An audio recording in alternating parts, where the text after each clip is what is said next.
Mesdames et messieurs, bonsoir et bienvenue dans cette édition de 22 h. À la une dans l'actualité. Le Premier ministre reçoit la délégation éthiopienne de la région d'Afar. Et enfin, dans l'actualité internationale, la guerre du Sud-Soudan gagne l'Ouganda. Voilà donc, c'était les titres qui vous seront développés dans cette édition. Merci à vous de nous rejoindre.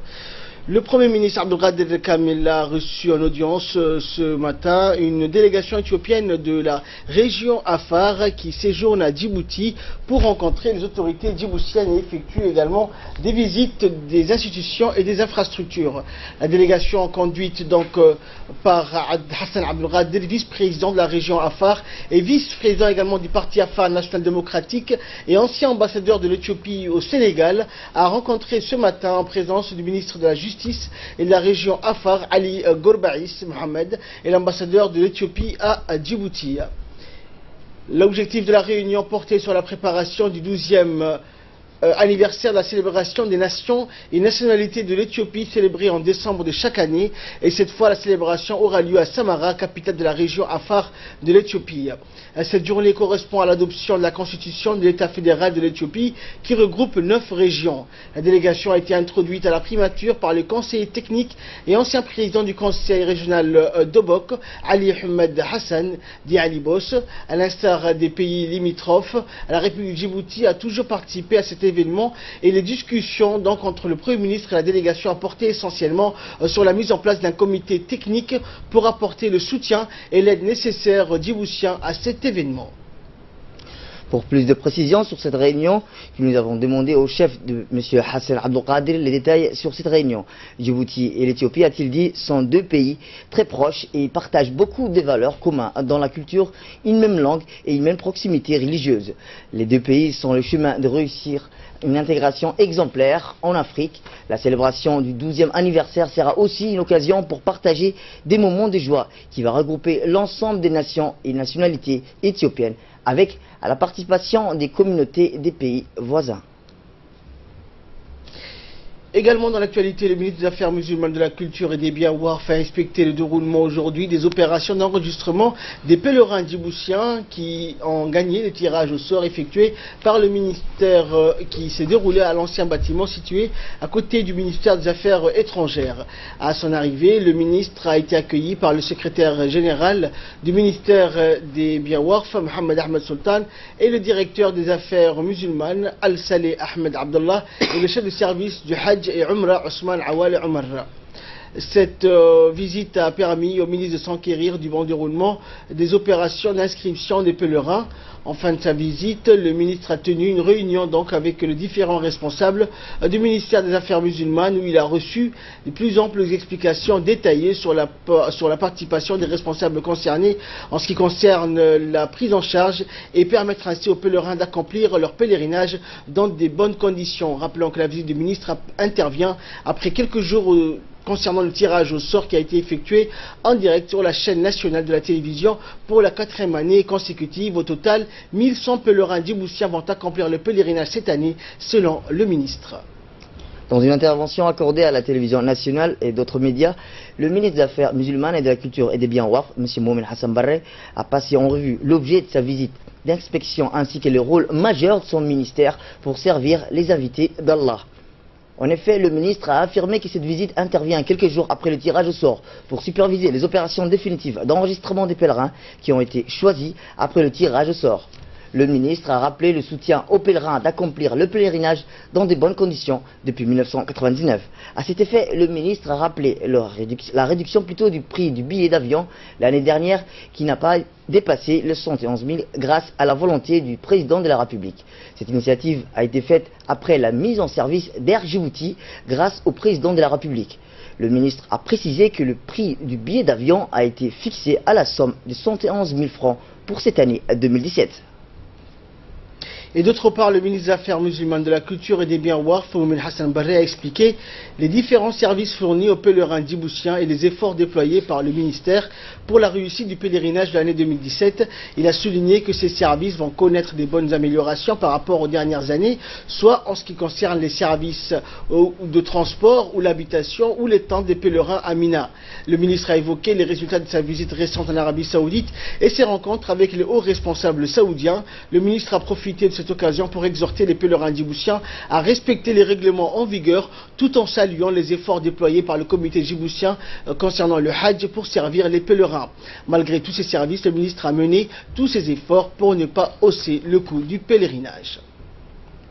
Autre nouvelle du pays, sous le haut patronage du ministère des Affaires musulmanes, de la Culture et des Biens Waqf, son Excellence Moumin Hassan Barre, le ministère des Affaires musulmanes, de la Culture et des Biens Waqf a organisé une cérémonie de remise des prix de la 6e édition du Festival national de Ghazaïd et de la poésie au Palais du Peuple. C'est aujourd'hui. Le concours de Ghazaïd et de poésie s'est déroulé tout au long du mois béni du Ramadan, organisé par la direction de la culture. Ce concours a regroupé plusieurs troupes en 3 langues nationales, à savoir l'afar, le somali et l'arabe. Cette année, beaucoup de troupes issues des différents quartiers de la capitale et des régions de l'intérieur ont participé massivement à ce concours.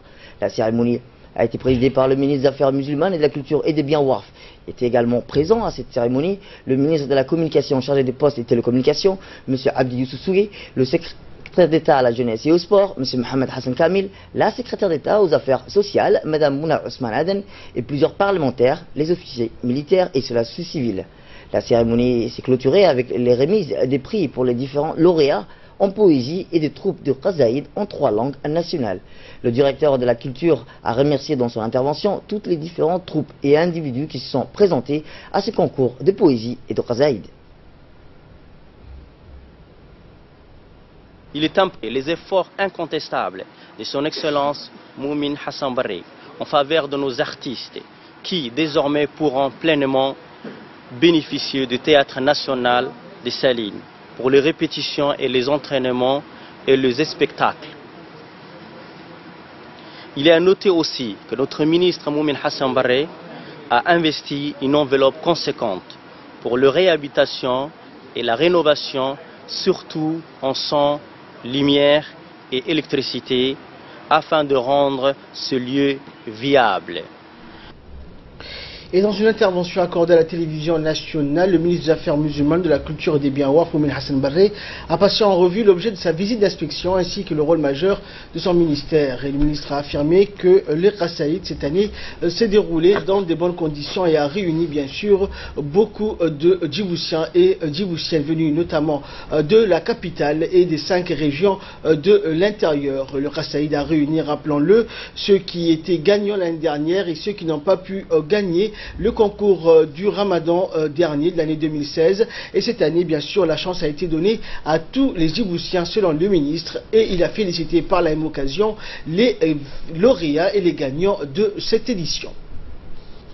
Autre nouvelle, le ministre de l'Éducation nationale et de la formation professionnelle, M. Moustapha Mohamed Mahmoud, a parrainé aujourd'hui au centre de formation des enseignants de l'enseignement fondamental la cérémonie de clôture de la formation initiale des élèves maîtres. Le secrétaire général du MENFOP, M. Mohamed Abdullah Mayou, la directrice générale du CF, Mme Aïcha Farah et les proches collaborateurs du ministre ont pris part à cette belle cérémonie qui a regroupé les élèves maîtres, les formateurs et les personnels administratifs, ainsi que les chefs d'établissement des 4 écoles annexes et leurs enseignants. Au cours de la cérémonie, les élèves maîtres ont présenté des danses folkloriques locales, une pièce de théâtre intitulée « Les parcours de 2 élèves maîtres », écrite et mise en scène par Suleiman Ahmed Aynan, formateur au CFF, et un reportage hommage au feu Mounir, ancien formateur du centre, a par la même occasion une exposition en art plastique dans des toiles réalisées par cette promotion d'élèves maîtres s'est tenue dans la hall du centre. Cette année, quelques 120 élèves maîtres ont bouclé leur cursus de formation initiale en vue d'intégrer le cadre des institutions et instituteurs adjoints et rejoindront les écoles du pays.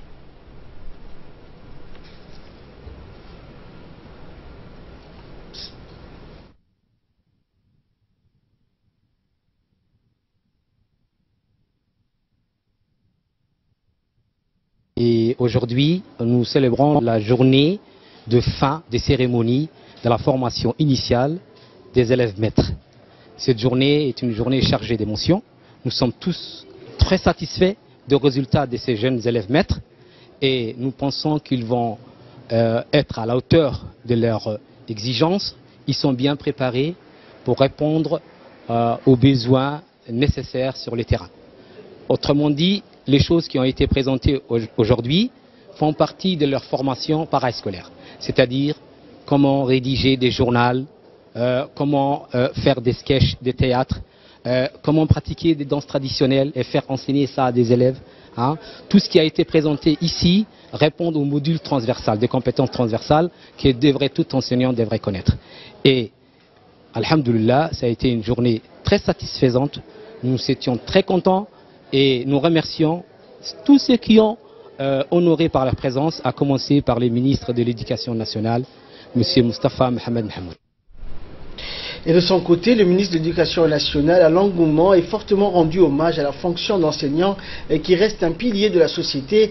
À ce titre, il a rappelé les exigences et les impératifs d'épanouissement et d'entière satisfaction pour donner à l'enseignant la motivation et la détermination nécessaires à son rendement efficace. Nous l'écoutons. Vous êtes la promotion qui a eu le plus de chance par rapport aux promotions précédentes parce que, vous le savez très bien, l'engagement que la directrice et les différents responsables de ces centres ont fourni durant toute cette année pour que vous puissiez avoir la meilleure formation, pour que par la suite vous puissiez bien sûr être les meilleurs enseignants sur le terrain. Et je suis très fier et très heureux. J'ai trouvé quand même une promotion, machallah, dynamique, vu ce qu'on vient de voir, une promotion épanouie et c'est sûr que sur le terrain, ça va être à peu près la même chose. Le ministère a fourni beaucoup d'efforts, que ce soit au niveau des inspecteurs, que ce soit au niveau bien sûr des différents responsables du ministère, pour que nous puissions améliorer ensemble les enseignements apprentissages. Donc vraiment, vous êtes cette première génération sur laquelle vraiment nous allons compter. Toujours dans le nouvelle du pays, la directrice générale du centre de formation des enseignants et de l'enseignement fondamental, Mme Aïcha Farah El-Tiré, a dirigé aujourd'hui les travaux d'un atelier de restitution de l'étude EEGMA sur l'évaluation en mathématiques à l'école. La rencontre qui s'est déroulée en siège du MENFOP a vu la participation des conseillers pédagogiques et d'inspecteurs de l'enseignement de base. L'expert consultant a longuement présenté les résultats de ses travaux et les recommandations qu'il en a faites. Notez que cette étude fait suite au colloque sur la qualité des enseignants et des apprentissages, ce qui est tenu en novembre dernier. Pour rappel, le MENFOP avait lancé un certain nombre d'études visant à diagnostiquer les forces et les faiblesses de notre système d'enseignement. L'étude EEGMA, dont les travaux de présentation et de restitution se sont tenus ce matin, a permis d'offrir une vision fidèle des systèmes d'évaluation et des acquis de nos élèves, notamment en mathématiques. Cette étude menée dans un certain nombre de structures scolaires a porté sur les acquis des élèves, mais aussi sur les pratiques pédagogiques et des enseignements. Elle a permis de tirer les leçons opportunes à un certain nombre de recommandations. Dans les classes. L'évaluation en mathématiques de nos élèves, cette évaluation est une évaluation internationale appelée EGMA. Nous nous sommes préparés pour que cet outil soit un réel outil qui nous permettrait de voir quels sont exactement les acquis de nos élèves. Et les dispositions ont été prises pour que, dans un premier temps, l'outil soit expérimenté dans un certain nombre d'écoles et en retour pour que les différents items proposés aux élèves soient améliorés. Et donc nous avons mis toutes les chances de notre côté pour que cet outil, cette évaluation soit des plus performantes. Également dans l'actualité, suite aux démarches entreprises par notre ambassadeur au Japon, Ahmed Araïta Ali, une autre délégation des ports de Djibouti, conduite par le directeur général des ports de Djibouti, Saad Omar Guelleh, effectue une visite de travail auprès des 3 plus grandes compagnies maritimes japonaises du 3 au 7 juillet de cette année au Japon. La délégation conduite par le directeur général des ports de Djibouti, Saad Omar Guelleh, comprend le directeur général du nouveau port de Tadjoura, Mohamed Abubakar Ahmad, et 2 responsables du département du développement des marchés du port de Djibouti, Hassan Roble et Idil Youssouf. Lors de cette importante visite, des réunions sur les discussions ont porté sur le renforcement des relations commerciales dans le secteur du transbordement de véhicules et les nouvelles perspectives qui s'ouvrent compte tenu du contexte très favorable à l'investissement à Djibouti. Enfin, la délégation a été reçue par le directeur du département Afrique de Djika, Kato Rushi, Les deux parties ont procédé donc aux échanges de vues étendus et profonds afin de coopérer et de mettre en place des projets prioritaires de réhabilitation des routes nationales numéro 1 et numéro 9 et en matière de formation des cadres portuaires. Un atelier de validation de la stratégie de communication pour le programme élargi des vaccinations a été organisé hier matin dans la salle de réunion du ministère de la Santé. Cet atelier de validation a été présidé par le secrétaire général du ministère de la Santé, Dr Ahmed Roble, la représentante adjointe, Mme Alexandra Ilmer, ainsi que les hauts cadres du département de la Santé. À cet effet, l'objectif de cet atelier de validation de la stratégie de communication pour la vaccination consistait à résoudre deux obstacles, à savoir le non-respect des calendriers vaccinaux des enfants par les parents et l'insuffisance des communications socio-comportementaux qui empêchent les mères à faire vacciner régulièrement leurs enfants. Et enfin, cette nouvelle stratégie de communication pour le programme d'élargie des vaccinations permettra d'énouer le problème de vaccination et améliorera le taux de la couverture vaccinale dans Djibouti-Ville ainsi que dans les 5 régions de l'intérieur. Souligner l'importance de la vaccination.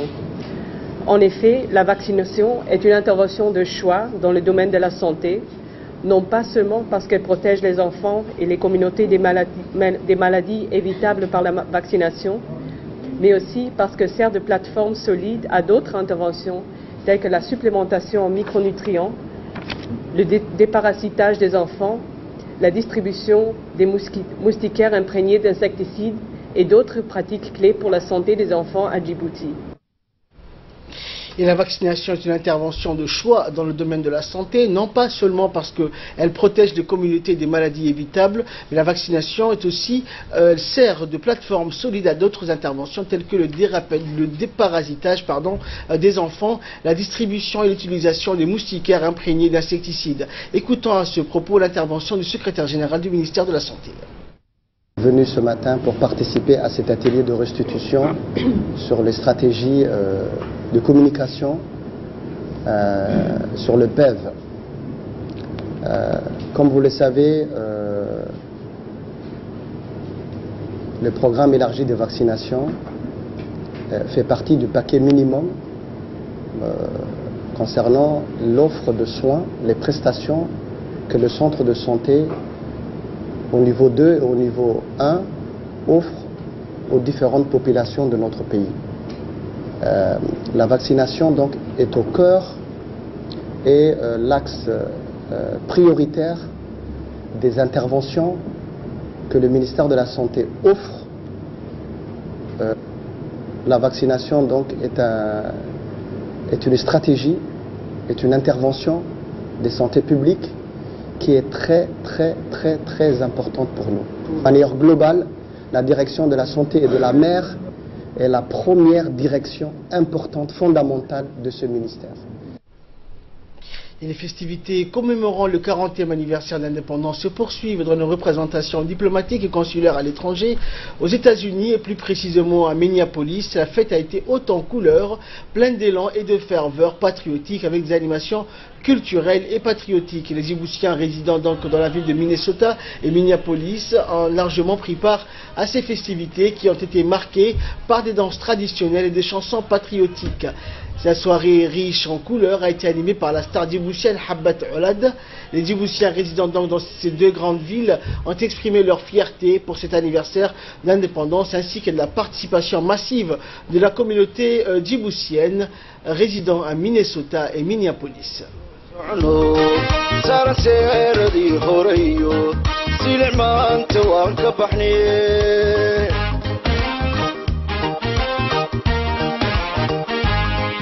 سمكان يوسعنو سار سير دي هوريو سلع ما انت وانكبحني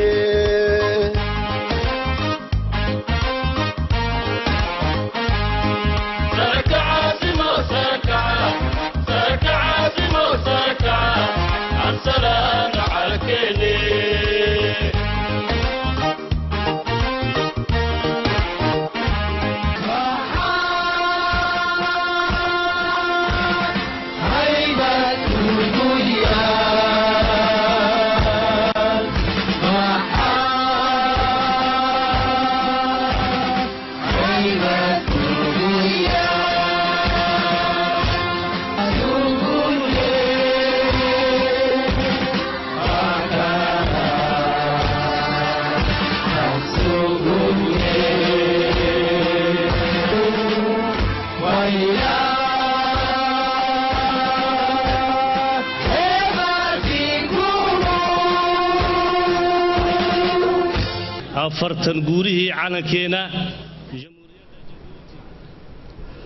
À l'occasion de la 40e anniversaire de l'accession de notre pays à la souveraineté nationale, survenue le 27 juin 1977, Al-Hajj Hassan Abdallah Ali adresse ses meilleurs vœux à toute la population djiboutienne ainsi qu'au président de la République, son Excellence Omar Guelleh, et à la première dame du pays, Mme Khadra Mohamed Haïd.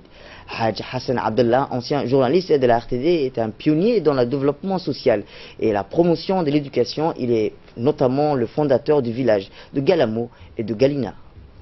Et page nécrologie pour clore cette édition. Notre confrère et collègue Feu Abdillahi Hussein Saïd vient de nous quitter donc ce matin suite à une hémorragie cérébrale survenue d'un état comateux de quelques jours. Né en 1972, Feu Abdillahi Hussein Saïd a intégré la radio-télévision de Djibouti en 1992. Le défunt a occupé plusieurs postes au sein de la RTD. Il débute sa carrière comme standardiste. Il a également fait office au niveau de la bandothèque de la radio-télévision de Djibouti. Il fut ensuite animateur radio avant d'être appelé au sein du service technique en qualité d'opérateur et technicien radio. Le défunt laisse derrière lui une veuve et deux petites filles que le Tout-Puissant, Dieu miséricordieux, ait pitié de son âme et l'accueille dans son paradis éternel. Inna lillahi wa inna ilayhi raji'un. Et de là, nous passons à l'actualité internationale pour clore cette édition. La guerre au Soudan du Sud gagne l'Ouganda. Des habitants du nord de l'Ouganda ont signalé donc des raids lancés ces derniers jours par des hommes portant des uniformes militaires sud-soudanais sur un village près de la frontière entre les deux pays. Des hommes armés ont également tenté d'enlever des réfugiés de Bari lors des premières attaques signalées sur le sol ougandais depuis le début de la guerre civile chez le jeune voisin. Un responsable local a déclaré à Reuters qu'environ 26 hommes armés s'identifiant comme des soldats sud-soudanais avaient déjà attaqué Bari le matin du 17 juin en portant 108 bovins. Le porte-parole de l'armée ougandaise a confirmé ces raids sans en dire plus sur l'identité des auteurs. De son côté, l'armée sud-soudanaise a nié toute implication. Ces incursions inquiètent les organismes régionaux et mondiaux qui luttent pour contenir les meurtres et les atrocités ethniques qui, selon l'ONU, pourraient conduire à un génocide. Merci à vous de nous avoir suivis. C'est la fin de cette édition. Excellente soirée à toutes et à tous.